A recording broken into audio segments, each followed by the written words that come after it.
Paul Armstrong, could you please shed some light on the debate of predestination and free will in Islamic philosophy and thought? The whole question about predestination and free will is a question that it's not an easy one to answer as far as Islam is concerned. There are those ideologues today, sadly, who they will gravitate to one particular fixed position or another. So some will say that there is no free will. Others will say that there is free will and be very adamant to one position or the other. The truth is that the things which the Quran tells us lead to a much more nuanced perspective on this.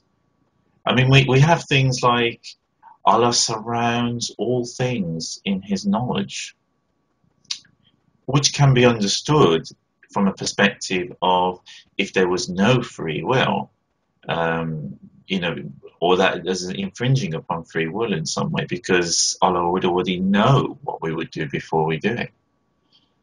And the command of Allah is a decree determined. It is another such reference in the Quran. But then you have things like where Allah says in the Quran that truly God does not change the condition of a people until they change what is in themselves.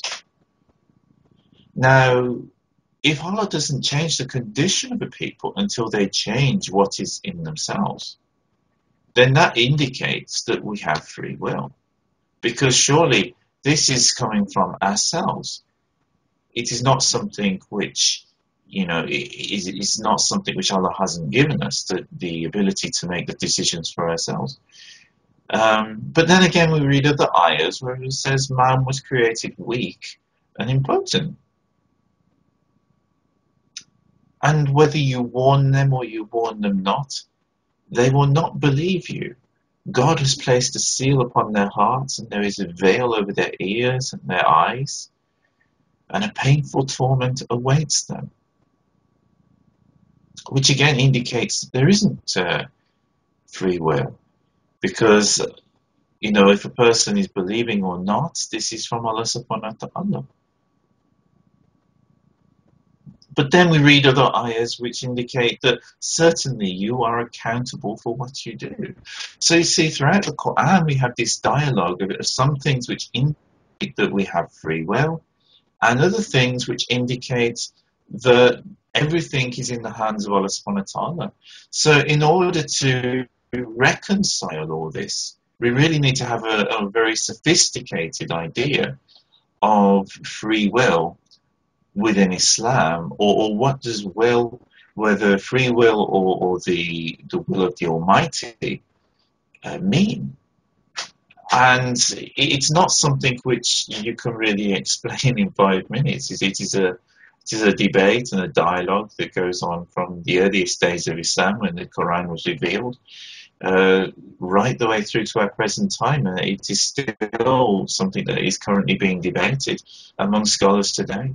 And people take different positions on this. So I think leaving with another ayah of Quran, we have shown man the path of truth and the path of falsehood. And he may choose either the path of guidance and offer the thanks, or choose the path of ingratitude. So again, this leaves the option and the idea of choice.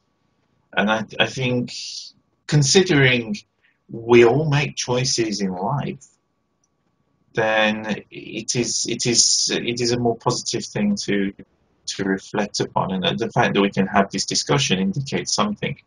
But it is one of those debates that really we could discuss for hours.